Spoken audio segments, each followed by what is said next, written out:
Good morning dear students. आज का हमारा टॉपिक है Ohm's law and this is one of the most important topic in your theory as well as in your competitive exams. और जैसे मैंने आपको पहले वीडियो में भी आपको बताया था कि मिसकंसेप्शंस जनरली हमारे जो इजी टॉपिक्स होते हैं उनके बारे में बहुत से हमारे यहाँ पे प्रचलित है। इसके बारे में भी एक मिसकंसेप्शन है। जैसे आपने छोटी क्लासेस में भी पढ़ा होगा, जनरली हम किसी बच्चे से पूछते हैं कि ओम्स लॉ क्या है, तो वो कह देता है V equal to RI is Ohm's law. So dear student, this is not Ohm's law. Okay? ये हम इस वीडियो में आपको बताएंगे कि V equal to RI Ohm's law क्यों नहीं है, या V equal to RI Ohm's law कब है। एक एक्टिविटी भी हम इसमें करेंगे जिससे हमें और अच्छे से समझ में आएगा कि Ohm's law क्या है और एक्चुअल में वो कहना क्या चाहता है। ये जो लॉ है Ohm's law, ये जॉर्ज साइमन ओम ने 1828 में दिया था and it is one of the fundamental laws of current electricity. जब हम इलेक्ट्रिक पोटेंशियल डिफरेंस को जानते भी नहीं थे, उस समय इलेक्ट्रिक करंट को हम डिफाइन कर चुके थे, और करंट एक वेल नोन और वेल एक्सेप्टेबल उस टाइम एक फिजिकल एंटिटी होती थी। तो current, electric current is more fundamental.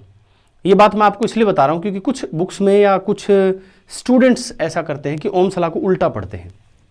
जैसे पहले बच्चों, मान लीजिए मेरे पास एक कंडक्टर है, आप यहाँ पे देख रहे हैं कि this is a conductor, this is not conductor. ये इसका मैं आपको समझाने के लिए एक एक्टिविटी की मदद लूंगा। So this is a conductor, और दोनों के जो इस कंडक्टर के जो दोनों एंड हैं उस पर हमने V पोटेंशियल डिफरेंस अप्लाई किया, जिसके कारण इसमें से जो करंट फ्लो हो रहा है वो करंट I इसमें से फ्लो हो रहा है। तो ओम्स लॉ ये कहता है कि जो पोटेंशियल डिफरेंस है इस कंडक्टर के दोनों एंड्स के बीच में, that is directly proportional to I। आप इसको ये मत बोलिएगा कि I directly proportional to V। हमारे दिमाग में क्या होता है कि हम इसमें काज एंड इफेक्ट रिलेशनशिप समझ लेते हैं कि पोटेंशियल बढ़ाओगे तो करंट बढ़ेगा, पोटेंशियल घटाओगे तो करंट घटेगा। पोटेंशियल का सोर्स हमारे पास बैटरी होती है, आप अगर बैटरी बढ़ाएंगे तो करंट बढ़ता है। ये बात ठीक है कि बैटरी को पोटेंशियल डिफरेंस बढ़ाने से करंट बढ़ता है, बट ओम्स लॉ ने ये ऐसे स्टेटमेंट नहीं दी थी। उन्होंने कहा था कि यहाँ पे अगर फ्लो कर रहा है कोई भी करंट इस कंडक्टर में से और आप इसका फ्लो बढ़ाना चाहते हैं तो आपको पोटेंशियल डिफरेंस बढ़ाना पड़ेगा, यानी the potential difference is directly proportional to the current flow. अगर आपके कंडक्टर में से ज्यादा फ्लो हो रहा है तो पोटेंशियल डिफरेंस ज्यादा है, अगर कम फ्लो हो रहा है तो इसका मतलब वहां पर पोटेंशियल डिफरेंस कम है। So V is directly proportional to I। आप इसको इस प्रकार से स्टेट करें, the potential difference between the ends of a conductor is directly proportional to the current flowing through the conductor and there is some condition if some physical conditions of this conductor remain same. ये line जरूरी है कि कुछ physical conditions like temperature, pressure, mechanical strain, its dimensions must be same, then this law holds. If the physical conditions are varying with time, then this law does not hold. And dear student, V is equal to,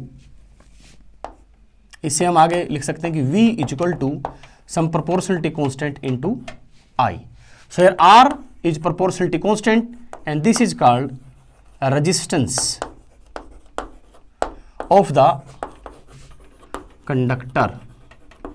अब आप कहेंगे कि शुरू में तो sir आपने बता दिया कि Ohm's law V equal to RI Ohm's law नहीं है, अब आप खुद ही यही लिख रहे हैं। देखिए पहले बच्चों, एक लाइन में लिख रहा हूं, उसको थोड़ा समझिएगा, it's very important concept. Ohms law is V is equal to RI if R is constant and V is equal to RI is not Ohm's law। ये ध्यान रहे, अगर इसमें R कांस्टेंट है तो ही ये Ohm's law है, अगर R कांस्टेंट नहीं है तो V is equal to RI Ohm's law नहीं है।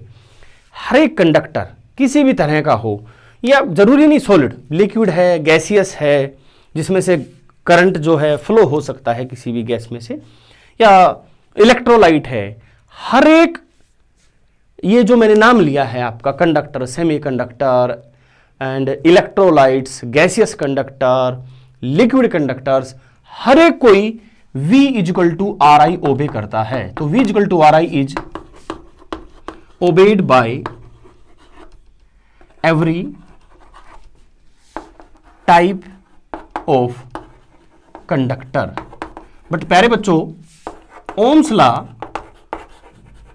Is not obeyed by every conductor. Here every conductor means प्यारे बच्चों इसमें सॉलिड, लिक्विड, गैस, इलेक्ट्रोलाइट सब आ गए इसमें। तो देखिए V इक्वल टू आर एक जनरल रिलेशन है, तो हर एक कोई ओबे करता है। लेकिन अगर इसमें R कांस्टेंट है तो हम कहेंगे कि ओम्स लॉ ओबे कर रहा है, क्योंकि अगर R कांस्टेंट हुआ तो ही आप V directly proportional to I लिख सकते हैं। अगर R वेरिएबल हुआ तो V is not directly proportional to I। ठीक है, तो उसमें फिर V क्या है, I के भी डायरेक्टली प्रोपोर्शनल होगा और R के वो डायरेक्टली भी हो सकता है, इनवर्सली भी हो सकता है। तो ये कंडीशन अपने को जरूर ध्यान रखनी है कि V proportional I and V is equal to RI is Ohm's law when R is constant. तो ये बात आप जरूर बोलेंगे, जैसे मैंने इसकी स्टेटमेंट में भी बताया, when the physical conditions are same, तभी ये ओम्स लॉ है, अदरवाइज ये ओम्स लॉ नहीं है। नाउ प्यारे बच्चों, इसमें मैंने एक और डायग्राम इसमें बनाया। ये एक पाइप है हमारे पास, ये जैसे आप देख रहे हैं एक पाइप है, और एक और भी मेरे पास एक छोटा सा पाइप है, स्केच पेन था, ये भी इट्स काइंड ऑफ पाइप। इसमें और इसमें बड़ा ही एक सिमिलैरिटी है। Pipe is equivalent to conductor, और इस पाइप में से जो पानी फ्लो करेगा that is equivalent to charge. ठीक है, यानी इसमें से जो पानी फ्लो हो रहा है तो हम कहेंगे कि इसमें से चार्ज फ्लो हो रहा है, और चार्ज फ्लो हो रहा है तो हम कहेंगे कि इसमें क्या है, करंट है, वाटर करंट है। अब प्यारे बच्चों, इसमें से कब फ्लो करेगा, इसमें से तभी फ्लो करेगा जब इन दोनों एंड्स के बीच में एक प्रेशर डिफरेंस होगा।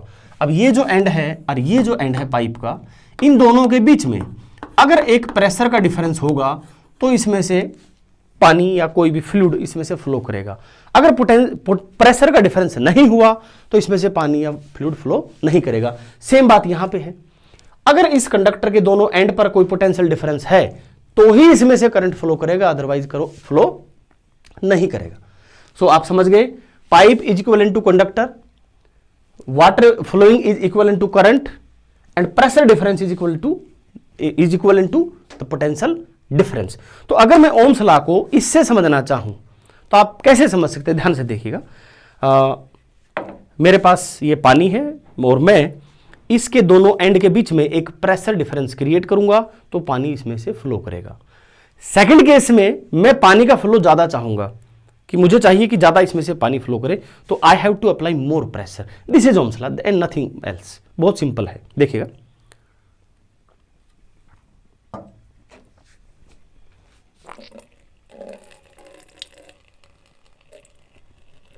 तो आपने देखा कि इसमें से पानी फ्लो किया और मैंने अपने मुंह से इसमें एक प्रेशर डिफरेंस क्रिएट किया।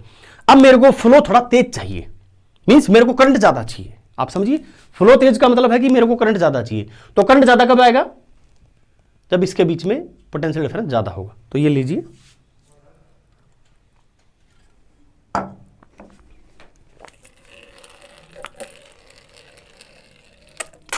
इस बार फ्लो मैंने तेज करना चाहा तो आपने देखा पहले से फ्लो ज्यादा था, पहले वाले केस से फ्लो इसमें ज्यादा था तो प्रेशर भी ज्यादा था।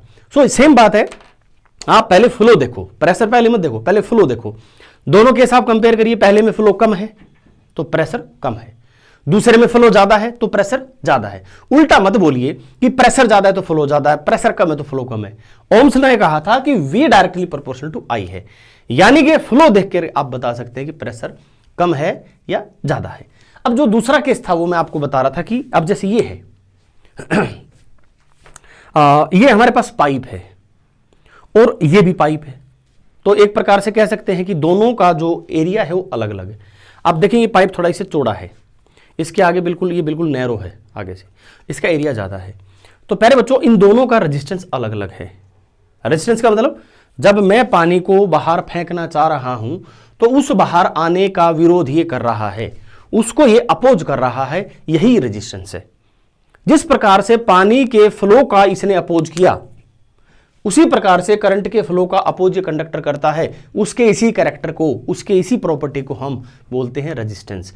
एक कंडक्टर ऐसा है जो ज्यादा अपोज करता है, जैसे ये ज्यादा अपोज करता है, ये कम अपोज करता है, तो मैं कहूंगा भाई इसका रेजिस्टेंस कम है, इसका रेजिस्टेंस ज्यादा है। तो हर एक कंडक्टर का अपना अपना कैरेक्टर है, ठीक है। और रेजिस्टेंस कुछ फैक्टर्स पे डिपेंड करता है, वो हमारे अगले लेक्चर में आएगा।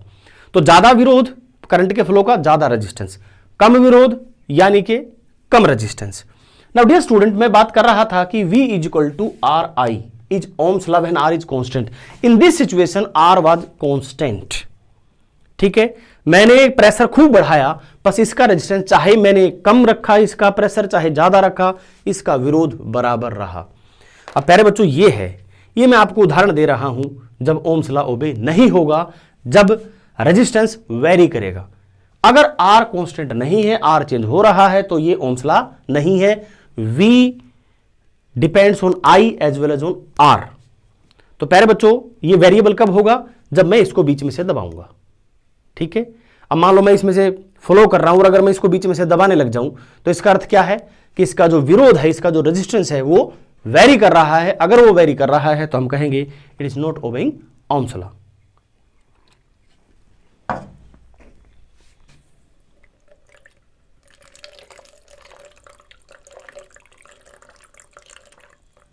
तो आपने देखा कि जैसे मैं इसको मैं दबा रहा हूं तो फ्लो कम हो रहा है, इसका मतलब रेजिस्टेंस जो है इसका चेंज हो रहा है, वेरी कर रहा है। और जब रेजिस्टेंस वेरी करेगा तो आप ओम्स लॉ इसमें नहीं लगा सकते हैं। And in this diagram you can say this diagram is equal to this diagram. And dear students, यहां से आप इस फॉर्मूले से R इज इक्वल टू लिख सकते हैं V अपॉन I। ठीक है, इसमें एक बात का ध्यान रहे, R ना तो V पे डिपेंड कर रहा है ना I पे डिपेंड कर रहा है। अगर आप V चेंज करेंगे तो I भी चेंज होगा, V इंक्रीज करेंगे तो ये भी इंक्रीज होगा, डिक्रीज करेंगे तो ये भी decrease, and this ratio will be fix. So resistance will be constant. ये इन दोनों पे किसी पे डिपेंड नहीं कर रहा, ये तीन फैक्टर्स पे डिपेंड कर रहा, which we are going to discuss in the next lecture. And its SI unit is ohm. Ohm का ओ छोटा रखेंगे बच्चों। Ohm is the SI unit of resistance. And dear student, इस फार्मूले से आप लिख सकते हैं 1 ohm, this is the symbol for 1 ohm is 1 volt upon 1 ampere. ठीक है, अगर आप इसको सिंबॉलिकली लिखना चाहें तो 1 V बड़ा और एम्पियर का A बड़ा, या आप इसको कह सकते हैं कि volt per ampere, 1 volt per ampere is 1 ohm. And dear student, इसकी डेफिनेशन भी है कि if you have a conductor और the potential difference between the end of conductor is 1 volt and the current flowing is 1 ampere, then we can say the resistance of this conductor is 1 ohm. Thanks प्यारे बच्चों।